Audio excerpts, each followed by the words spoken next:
Bismillahirrahmanirrahim. Assalamualaikum warahmatullahi wabarakatuh.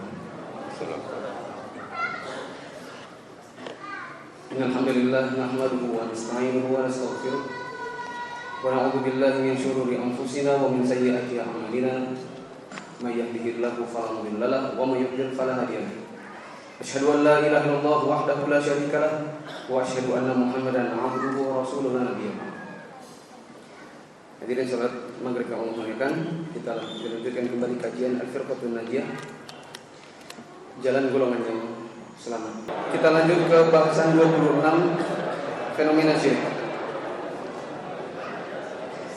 Bahasan ke-26, fenomena syirik, halaman 117. Sekali lagi, bahasan ke-26, fenomena syirik, halaman 117. Bismillahirrahmanirrahim. Tunggu dulu. Siapa yang tidak punya buku? Yang terlambat, hanya dipinjamkan dan tidak usah dibawa pulang. Wakaf. Kita mulai. Bismillahirrahmanirrahim. Fenomena syirik. Perbuatan-perbuatan syirik yang bertebaran di dunia Islam dewasa ini merupakan sebab utama terjadinya banyak musibah yang menimpa umat Islam. Terjadinya berbagai huru-hara, kekacauan, dan peperangan yang tidak ada henti-hentinya ditimpakan oleh Allah kepada kaum muslimin, tidak lain disebabkan karena mereka tidak mau lagi bertauhid, baik dalam perkara keyakinan maupun dalam akhlak dan perilaku mereka. Ini sebagaimana firman Allah. Bukan suaranya masih ribut. Kenalan dia. Silakan kenalan. Ibu-ibu kedengaran suaranya? Dengar. Terjadinya huru-hara, kekacauan dan peperangan yang tidak ada henti-hentinya ditimpakan oleh Allah kepada kaum muslimin, tidak lain disebabkan dikarenakan mereka tidak mau bertauhid. Dalilnya adalah surat Al-Qasas ayat 59. Dalam surat Al-Qasas ayat 59 Allah Subhanahu wa taala mengatakan, "Wa ma kunna muhlikil qura illa wa ahluha zalim." Dan tidaklah pernah kami menghukum atau tidaklah pernah kami membinasakan suatu kaum kecuali dikarenakan orang-orang yang ada di dalam kaum tersebut adalah orang-orang yang zalim. Dan sebagaimana yang kita tahu bahwasanya zalim itu salah satu maknanya adalah syirik. Sebagaimana yang sudah beberapa kali disebutkan dalam surat Luqman. Inna syirka la zulmun 'adzim. Sesungguhnya kesyirikan itu adalah merupakan kezaliman yang besar dan yang paling besar. Jadi tidaklah Allah menumpahkan kesesatan, tidaklah menampakkan binasaan kepada suatu kaum, melainkan dikarenakan kaum-kaum tersebut adalah orang-orang yang tidak bertauhid kepada Allah.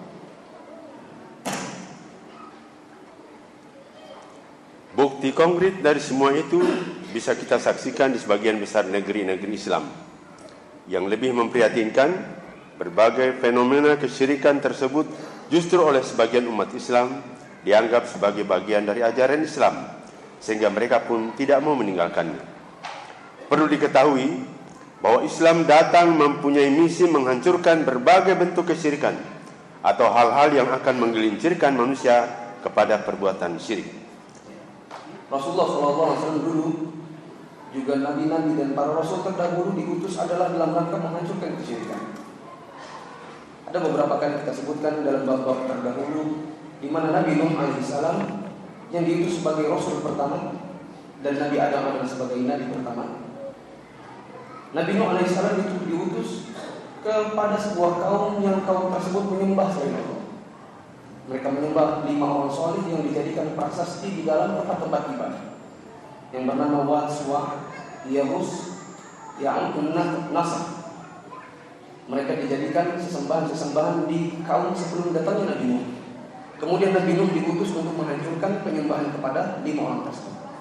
Rasulullah SAW diutus pula dalam rangka untuk menghancurkan segala bentuk kesyirikan. Di zaman Rasulullah SAW ketika beliau datang, ada beberapa berhala yang disembah oleh Allah. Di antaranya adalah Latta.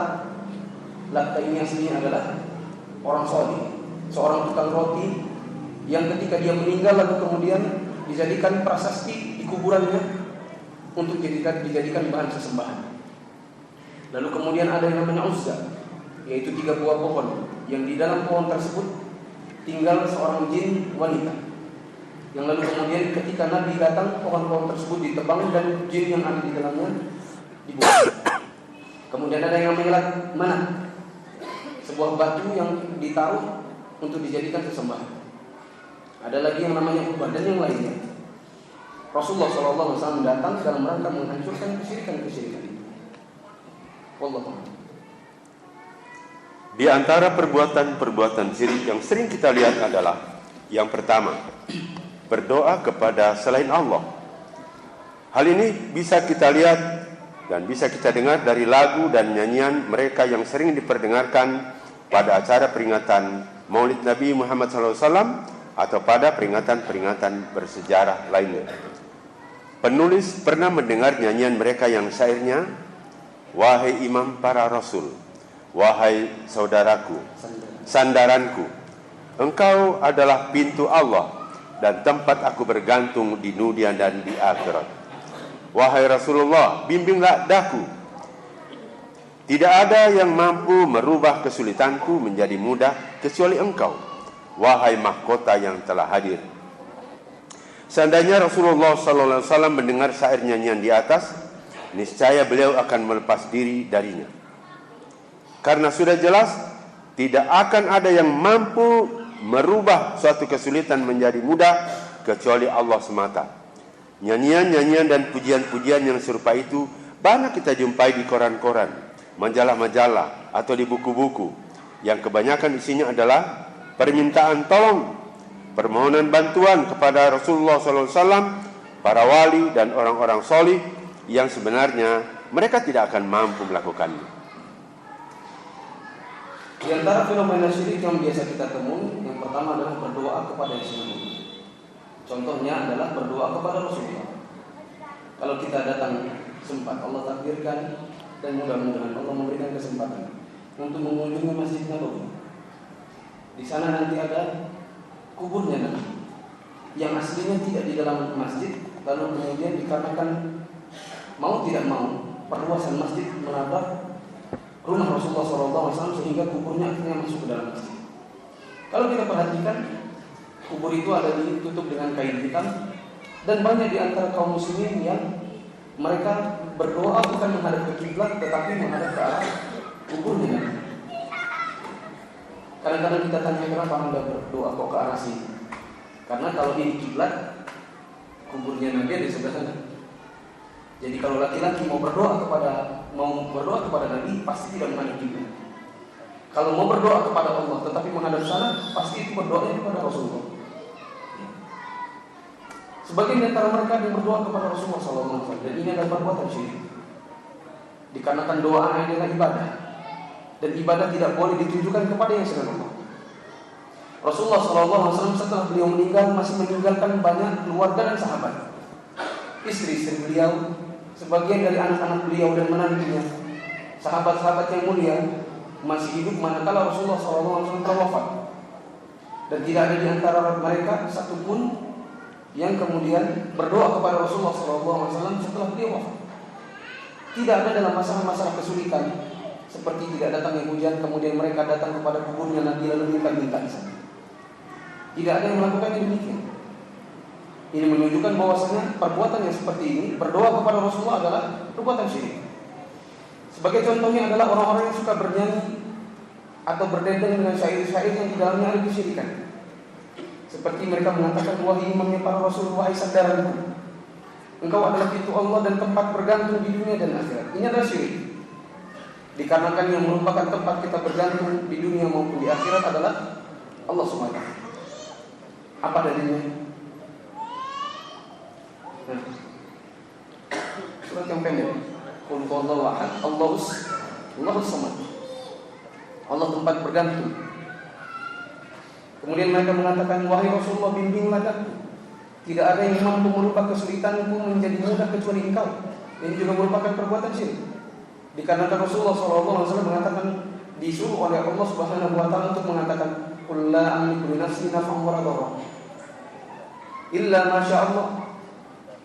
Tidaklah aku memiliki kemampuan untuk mendatangkan manfaat atau mudarat dari diriku sendiri kecuali sebatas yang Allah Subhanahu wa taala tetapkan. Maka tidak ada yang mampu merubah kesulitan kita kecuali Allah. Maka meminta yang demikian hanyalah boleh ditujukan kepada Allah Subhanahu. Kedua, mengubur para wali dan orang-orang saleh di masjid. Banyak kita saksikan di negeri-negeri Islam adanya kuburan di dalam masjid. Terkadang di atas kuburan tadi dibangun kubah. Lalu orang-orang datang berdoa dan meminta kepada kuburan tersebut. Mereka tidak lagi meminta kepada Allah Subhanahu wa taala. Rasulullah sallallahu alaihi wasallam melarang perbuatan di atas dengan sabdanya yang artinya Allah melaknat orang-orang Yahudi dan orang-orang Nasrani disebabkan mereka menjadikan kuburan para nabi mereka sebagai masjid. Hadis ini muttafaqun alaih. Contoh kesyirikan yang kedua yang biasa kita temui adalah orang-orang mengubur manusia di dalam masjid. Kadang-kadang yang dikubur adalah pewakaf tanahnya. Kadang-kadang ustadz yang dianggap ustadz atau kiai atau guru yang dianggap paling berpengaruh di sana dikuburkan di dalam masjid. Dan ini adalah perbuatan haram. Perbuatan haram dikarenakan Rasulullah SAW sudah jelas mengatakan la'anallahu yahuda wan nasara ittakhadhu qubur anbiya'ihim masajid. Allah melaknat orang-orang Yahudi dan Nasrani dikarenakan mereka menjadikan kuburan-kuburan nabi mereka sebagai masjid. Itu yang pertama. Di antara mereka yang mengatakan, tetapi kan nabi juga dikuburkan di dalam masjid. Berkali-kali kita mengatakan nabi aslinya tidak dikubur di dalam masjid. Nabi dikuburkan di mana tempat beliau meninggal. Dan begitu adalah kaidah untuk seluruh nabi. Mereka dikuburkan di tempat di mana mereka meninggal. Dan meninggalnya nabi adalah di dalam rumahnya dan bukan di dalam masjid. Adapun kondisi nabi sekarang berada di dalam masjid, kuburannya ini telah dikatakan faktor perluasan masjid. Yang itu adalah faktor darurat yang mau tidak mau. Dan sudah diperingatkan oleh sebagian para sahabat, jangan kalian perluas masjid dengan menabrak rumahnya Nabi. Tetapi tidak bisa dikarenakan kopol dengan rumah dengan masjid, sehingga akhirnya masuklah rumah di dalam area masjid. Kalau mereka mengatakan, tetapi Nabi dikuburnya di dalam masjid dan itu sunnah, kita katakan yang dikubur di dalam masjid ketika itu hanyalah Nabi SAW. Kemudian ada sedikit ijtihad dari Abu Bakar dan Umar, dulu kemudian mereka dikuburkan bersama Nabi di sebelah-sebelahnya. Tetapi ingat, waktu Rasulullah SAW masih hidup dan beliau menguburkan para sahabat, dikuburkannya di mana? Di dalam masjid atau di kuburan? Di kuburan. Berarti hukum asalnya manusia biasa itu dikuburkan di mana? Di kubur.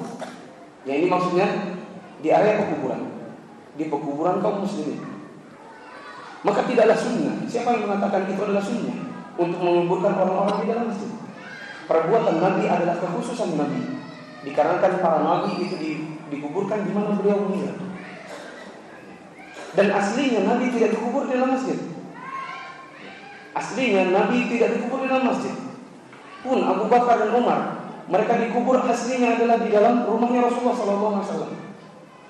Sehingga kata Aisyah radhiyallahu anha, kita tahu itu dikuburnya bukan di dalam masjid tetapi di dalam kamar. Dari perkataan Aisyah, ketika Aisyah mengatakan sejak Umar bin Khattab ada di sana, yaitu maksudnya dikuburkan di sebelahnya Nabi, maka sejak saat itu tidak pernah saya membuka baju di dalam kamar. Menunjukkan bahwasanya mereka dikuburnya di kamar.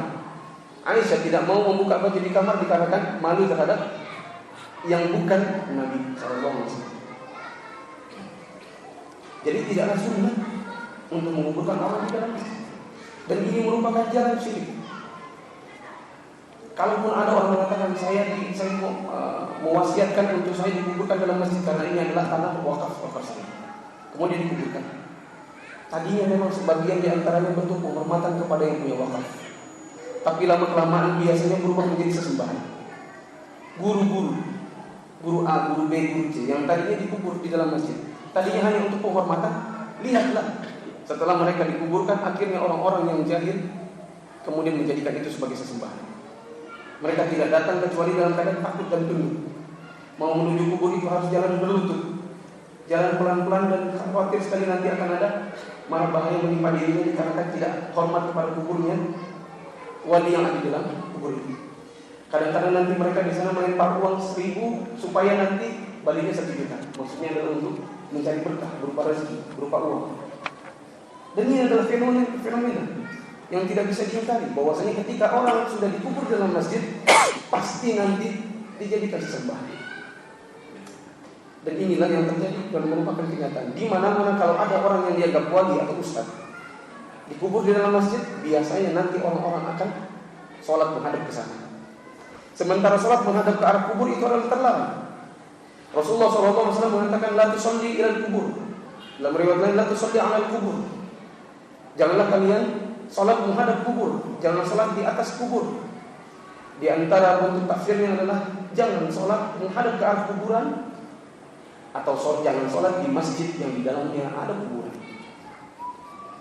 Dan adalah kaidah para ulama, apabila ada sebuah masjid di dalamnya ada kuburan, maka salah satunya harus dipindah.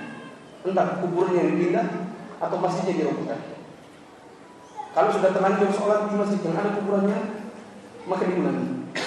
Dikarenakan larangan Rasulullah SAW untuk sholat di dalam masjid yang ada kuburannya. Ingat, ini adalah masjid yang di dalamnya ada kuburannya.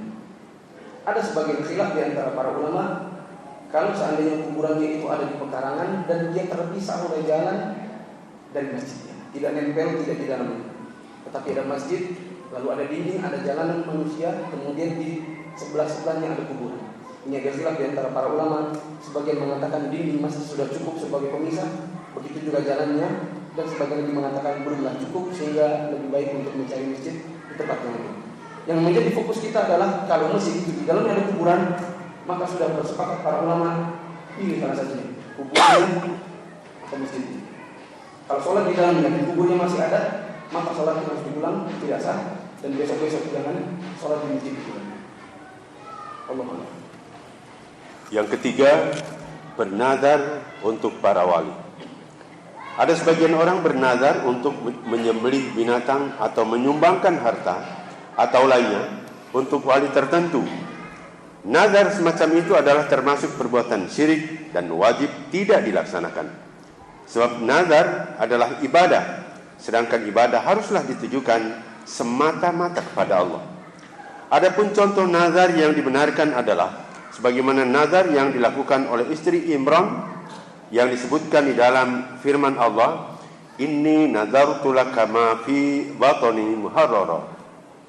Wahai Tuhanku, sesungguhnya aku nazarkan kepadamu seorang anak yang berada di dalam kandunganku ini agar berkhidmat di Baitul Maqdis.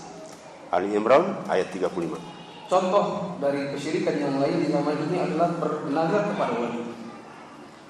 Contoh nazar kepada wali, misalnya mereka mengatakan kalau nanti sudah panen maka kami akan sembelih satu kerbau, kerbaunya kami akan hanyutkan untuk wali fulan, wali kutub A, wali kutub B dan yang semacamnya.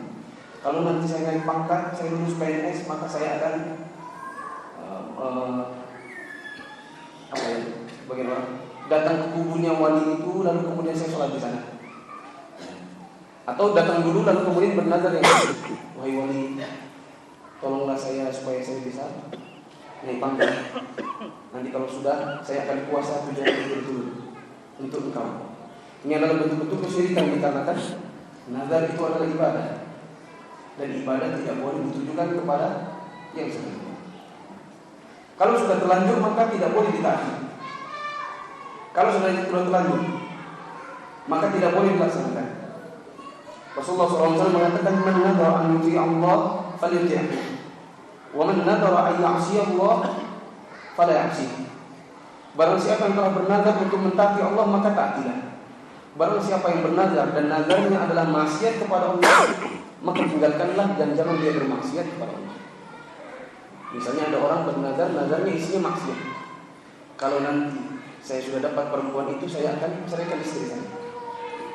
Ini adalah nazar maksiat. Dikarenakan istri salah apa?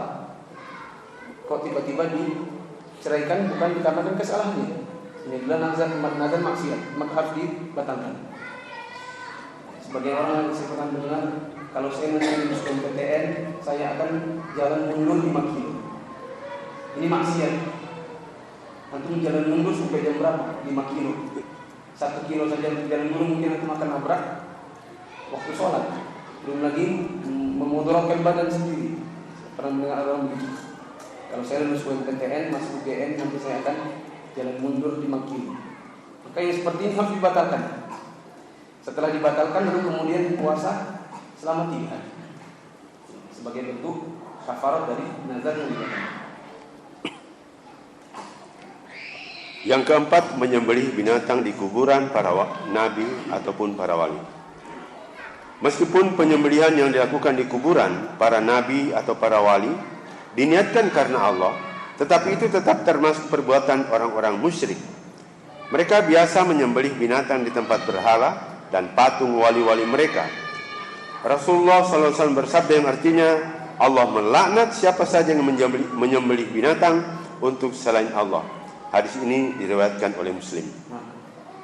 Fenomena syirik yang lain adalah menyembelih binatang untuk di kuburannya para wali atau di tempat-tempat yang lain yang memang biasa di situ adalah tempat melakukan kesyirikan. Kita kalau lihat di Jawa dan bisa dijadikan buku, cerita bikin buku judulnya tempat-tempat kesyirikan. Bikin buku bisa berjilid-jilid kalau dari Jawa saja. Di mana ada orang tempat kesyirikannya, misalnya nyembelihnya nanti di kuburnya Wali Songo, terus nanti nyembelih di pantai Parangtritis, nyembelih di kuburnya A, B, C dan seterusnya. Ini merupakan bentuk-bentuk kesyirikan. Rasulullah SAW mengatakan, la'anallahu man dzabaha li ghairillah. Allah Subhanahu wa taala melaknat orang-orang yang menyembelih untuk yang selain Allah. Yang kelima, tawaf mengelilingi kuburan para wali. Tawaf mengelilingi kuburan, misalnya kuburan Syekh Abdul Qadir Jailani, Syekh Rifai, Syekh Badawi, Syekh Al-Husain dan lainnya adalah termasuk perbuatan syirik. Sebab tawaf adalah ibadah, sehingga tawaf tidak boleh dilakukan kecuali tawaf mengelilingi Ka'bah. Allah berfirman yang artinya, dan hendaklah mereka melakukan tawaf mengelilingi rumah yang tua itu, yakni Ka'bah. Surah Al-Hajj ayat 29. Tawaf keliling kuburan ini juga merupakan bentuk syirik. Dikarenakan tawaf adalah ibadah, dan ibadah tidak boleh ditujukan kepada yang selain Allah. Biasanya orang kalau tawaf di kuburan, pasti tawafnya adalah untuk dipersembahkan kepada orang yang di dalam kuburan itu. Tanya kepada orang yang mengerjakan. Paling banter kita itu melihatnya orang-orang sholat baca Yasin di kuburan untuk diberikan pahalanya kepada yang dikubur. Paling banter itu. Tetapi kalau bentuknya tawaf, biasanya tidak bukan kecuali untuk dipersembahkan kepada orang itu yang dikubur. Maksudnya adalah tawaf itu diberikan sebagai bentuk ibadah kepada orang itu, bukan hanya sekedar penyembahan pahala, persembahan pahala. Sebagaimana sebagian orang mengerjakan membaca Yasin atau menyewa orang untuk dibacakan Yasin di kuburan. Dua hal yang sudah jauh sekali. Orang kalau bentuknya adalah sholat di kuburan atau bertawaf di kuburan, maka biasanya adalah itu dalam rangka dipersembahkan kepada yang dikubur, bukan sekedar persembahan pahala. Jadi terlarang untuk tawaf di kuburan. Rasulullah Subhanahu wa taala mengatakan, wal ya'tawafu bil baitil atiq. Dan hendaklah mereka bertawaf mengelilingi rumah yang tua, yaitu Ka'bah. Dan tawaf tidak pernah dikerjakan di zaman Nabi ataupun di zaman sahabat atau yang setelahnya oleh orang-orang soleh, tidak pernah dikerjakan di kuburan. Itu adalah perbuatan orang-orang yang jauh lagi setelahnya, dari kalangan orang-orang yang ikuti aliran-aliran seperti tarekat-tarekat sufi. Nanti ada kegiatan-kegiatan tawaf di kuburan, ada kegiatan berjoget, ada kegiatan ini, ada kegiatan berputar-putar dan seterusnya. Ini yang tidak pernah ditunjukkan, tidak pernah dituntunkan oleh Allah, oleh Rasulullah SAW dan orang-orang yang setelahnya. Berikut yang keenam, salat menghadap kubur. Salat menghadap kuburan tidak diperbolehkan.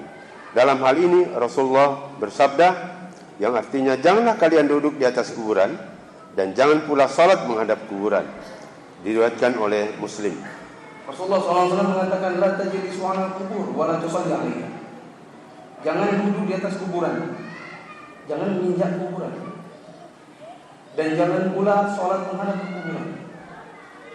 Rasulullah SAW yang larang, dikarenakan sholat adalah ibadah, dan ibadah tidak boleh ditujukan kepada yang selain Allah. Sholat menghadap kuburan itu adalah bentuk sholat kepada orang yang dikubur. Itu yang pertama. Yang kedua, tidak pernah ada di zaman Nabi atau orang-orang setelahnya sholat menghadap ke kuburan, kecuali cuma satu sholat, yaitu sholat jenazah. Dan sholat jenazah bukanlah sholat bukan sholat kepada yang dikubur. Sholat jenazah adalah bentuk sholat yang bentuknya adalah doa kepada orang yang dikubur. Itu pun dikerjakan bagi orang-orang yang belum sempat mensolatkan. Dan sholat jenazah tidak memiliki ruku dan sujud. Sholat jenazah tidak memiliki ruku dan sujud. Sifatnya hanyalah 4 kali takbir, diakhiri dengan salam, dengan bacaan-bacaan khusus setelah masing-masing takbir. Tidak ada ruku dan sujud di dalamnya. Sehingga ini adalah bentuk sholat yang dikecualikan ketika dikerjakan di depan kuburan. Rasulullah SAW dan para sahabat serta orang-orang yang setelahnya dari kalangan orang yang soleh tidak pernah yang sholat itu mengandung ruku dan sujud pada kuburan. Tetapi pernah dikerjakan oleh Rasulullah sholat jenazah, dan hanya sholat jenazah. Dikarenakan sholat jenazah tidak ada ruku dan sujud. Rasulullah SAW pernah bertanya, mana perempuan tua yang biasa kita lihat di sini, dia suka sapu-sapu. Para sahabat mengatakan, oh, sudah meninggal di sini. Nah, kenapa kalian tidak kasih tahu saya? Iya, waktu itu kami tidak mengusahakan engkau, maka kami kuburkanlah tanpa sepengetahuan engkau. Tunjukkan saya di mana kuburnya. Kemudian Nabi dibawa, kemudian Rasulullah sholat di sini. Dan sholatnya hanya sholat jenazah yang tidak punya ruku dan sujud. Dikarenakan untuk sholat-sholat yang selain ini, yang pertama tidak ada dalilnya, dan yang kedua adalah yang merupakan bentuk kesyirikan. Dikarenakan Rasulullah SAW mengatakan, la tusalli ilal kubur, la tajlisu alal kubur, la tusalli alaiha. Janganlah kalian duduk di atas kuburan dan janganlah kalian sholat menghadap kubur.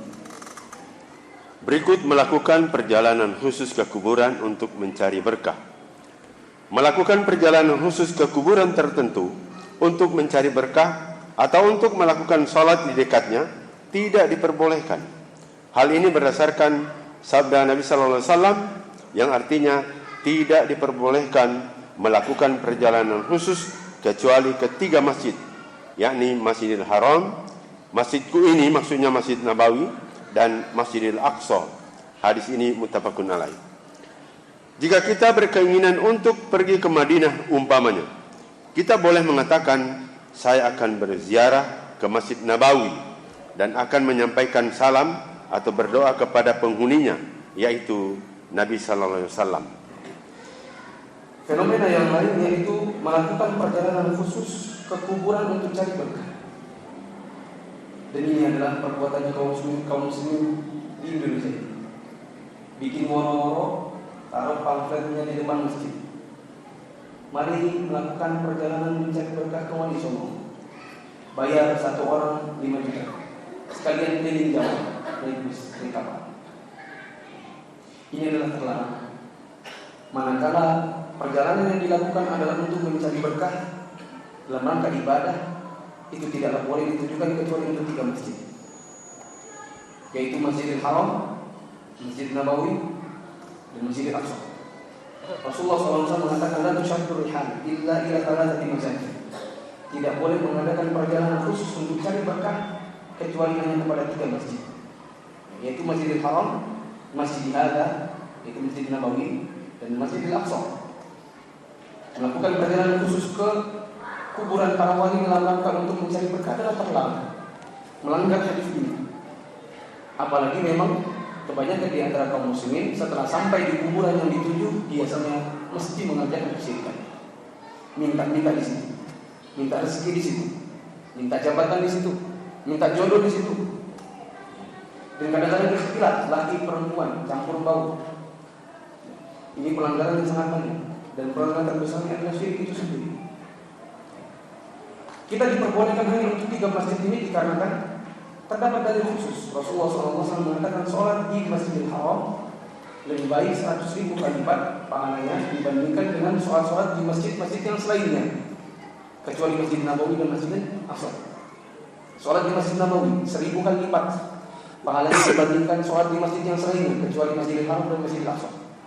Sholat di Masjidil Aqsa pahalanya 100 kali lipat dibandingkan sholat di masjid yang selainnya, kecuali Masjidil Haram dan Masjid Nabawi. Oleh karenanya tidak diperbolehkan untuk mengadakan perjalanan khusus, apalagi mencari berkah. Apalagi berkah itu dicarinya di tempat yang bukan tempat berkah. Mencari berkah adalah di tempat dan waktu yang memang ada dalilnya. Ini perhatikan dulu, kaidah penting. Berkah itu dikatakan berkah apabila ada dalilnya. Kalau tidak ada dalilnya, maka tidak ada berkah pada sesuatu atau yang lainnya yang dikatakan orang pun berkah. Contoh yang berkah, tempat berkah.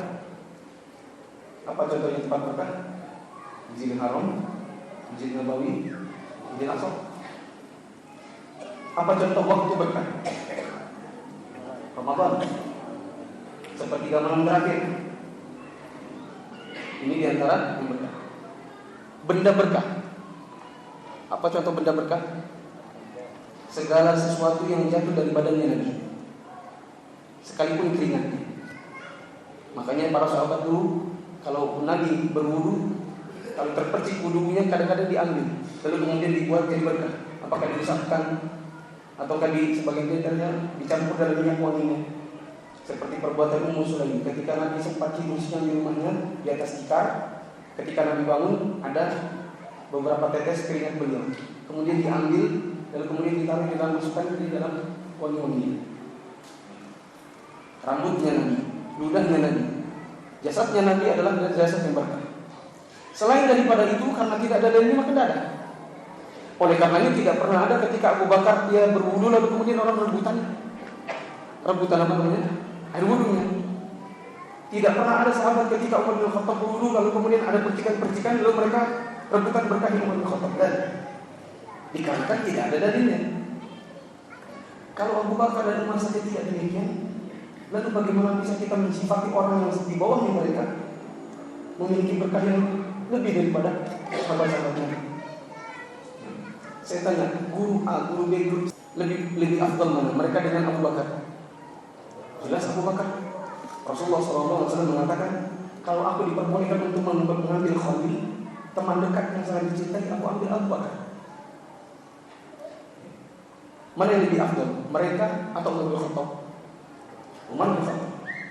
Rasulullah SAW mengatakan, kalau seandainya ada mati lagi setelahku, maka itu mungkin Umar bin Khattab. Tetapi tidak pernah para sahabat mengambil berkah dari jasadnya Abu Bakar dan Umar.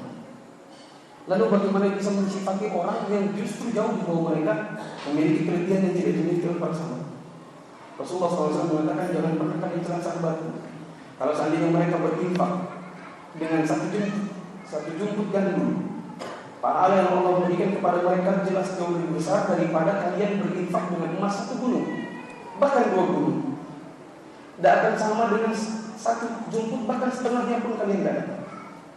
Bagaimana lalu kemudian disifati orang-orang yang ada di kuburnya, yaitu dari kalangan wali-wali ini memiliki berkah, padahal tidak ada dalilnya. Ketika tidak ada dalilnya, lalu bagaimana kita bisa mensifati mereka memiliki berkah?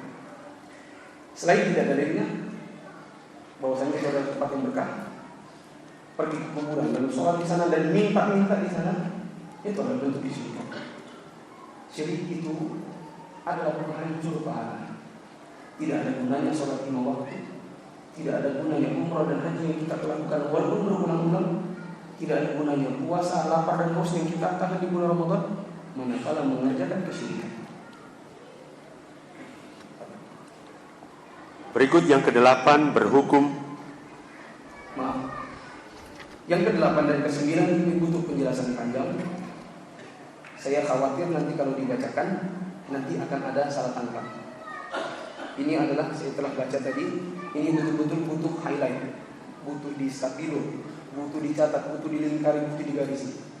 Karena khawatir kalau nanti dibaca lalu kemudian waktunya sempit, nanti akan malah jadi salah tangkap sebagian di antara beberapa. Malah justru jadi bahaya. Karena banyak orang yang justru menjadi sesat dikarenakan mereka berpatokan pada poin 8 dan 9 tanpa penjelasan para ulama, yaitu masalah berhubung dengan hukum Allah. Tidak berhubung dengan hukum Allah, Memang di antara para ulama ada yang mengatakan itu adalah kufur, tapi kufurnya adalah guna kufur. Apa itu kufur dulu kufur? Butuh penjelasan. Kapan seseorang dikatakan kafir manakala dia tidak berhukum dengan hukum Allah? Butuh penjelasan. Apakah pemerintah yang ada di Indonesia ini yang tidak berhukum dengan syariat Allah dia adalah kafir? Butuh penjelasan. Bagaimana dengan orang-orang yang tidak sholat dan tidak mengenakan jilbab? Apakah dia kafir? Butuh penjelasan. Khawatirnya kalau nanti dibaca malah jadi menimbulkan salah tangkap manakala tidak saya jelaskan secara rinci. Jadi kita tunda saja. Ada pertanyaan silakan. Jam berapa itu namanya? Misalnya 7 menit lagi. Tidak ada pertanyaan? Kalau tidak ada kita pemahat di situ ada mic. Kalau mau bertanya silakan. Ya, Pak.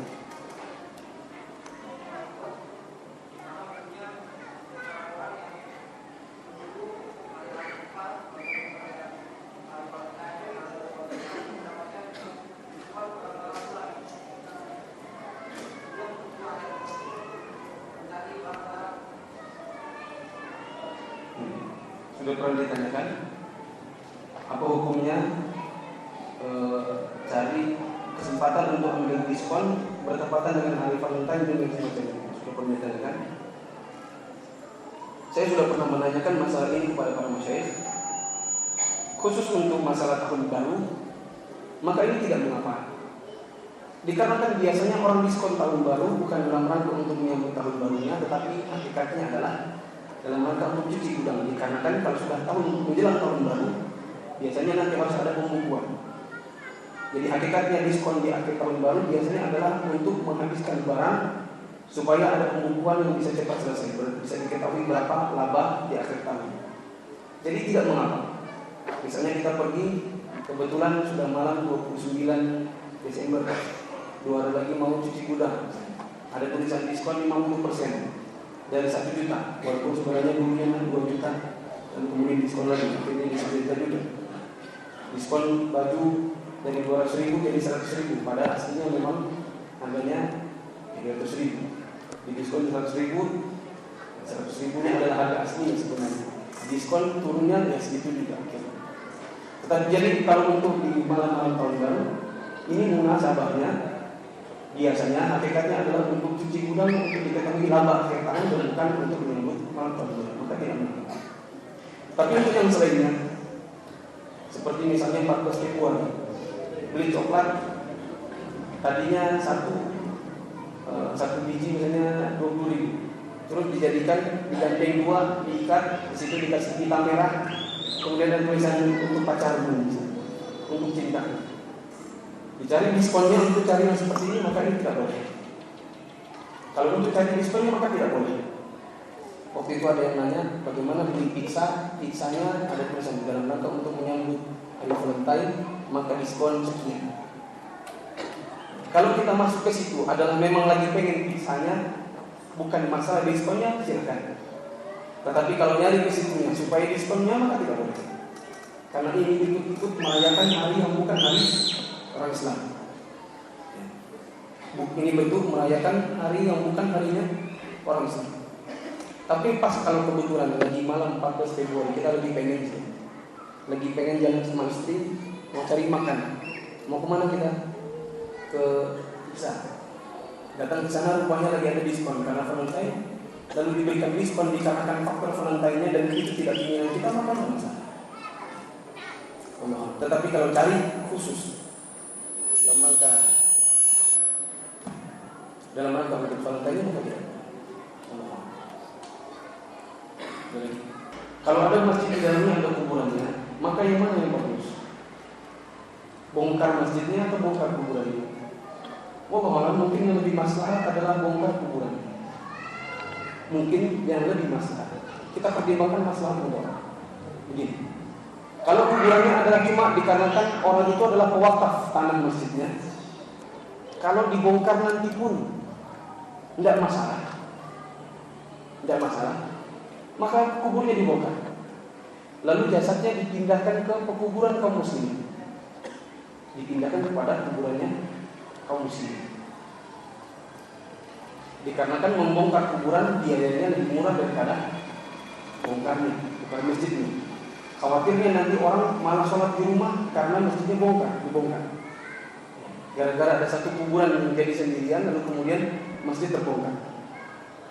Tetapi pada satu kondisi bisa jadi masjidnya yang dibongkar.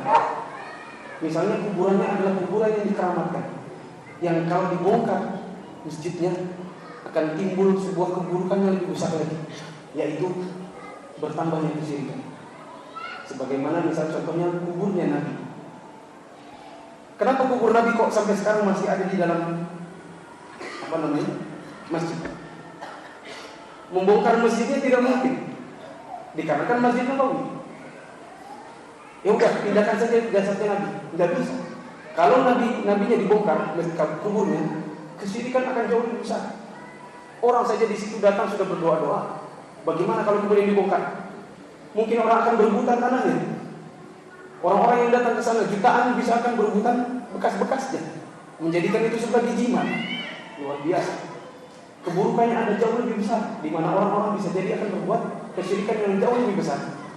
Ya. Kesyirikan akan jauh lebih besar lagi. Yang pertama. Yang kedua, bisa jadi terjadi bentrokan antara sesama kaum muslimin. Ya. Bentrokan antara sesama kaum muslimin. Yang satu mau bongkar, yang satu yang melarang bongkar. Lalu mungkin akan terjadi peperangan yang jauh lebih besar. Akhirnya dikarenakan dua-duanya mudarat, menghancurkan masjidnya tidak mungkin, memindahkan kuburnya juga tidak mungkin, maka ini adalah kondisi darurat. Yang kemudian Rasulullah SAW pernah berdoa kepada Allah di akhir ayatnya, ya Allah jangan jadikan kuburku sebagai tempat sesembahan. Maka Allah ditakdirkan untuk dilapis kuburnya dengan 3 buah tembok tebal. 1, 2, 3. Di mana orang kalau nimbang ke sana, nimbangnya pertama ketemu tembok, lalu ketemu tembok, lalu ketemu tembok. Tidak bisa langsung ketemu Nabi. Yang jelas kalau dibongkar kuburnya Nabi, kesyirikan akan jauh lebih besar. Oleh karenanya dipertimbangkan masalah mudaratnya. Kalau yang dikuburnya itu adalah orang biasa, maka dipindahkan dia, dipindahkan ke kuburan yang biasa bersama kaum muslimin yang lainnya, dan itulah sunnahnya. Tetapi kalau kuburnya dibongkar lalu kemudian menyebabkan kesyirikan yang jauh lebih besar, maka kuburnya dipertahankan, masjidnya dibongkar. Kecuali juga masjidnya tidak mungkin dibongkar, sebagaimana masjid. Wallahu a'lam bishawab. Ini saja. Mohon maaf. Assalamualaikum.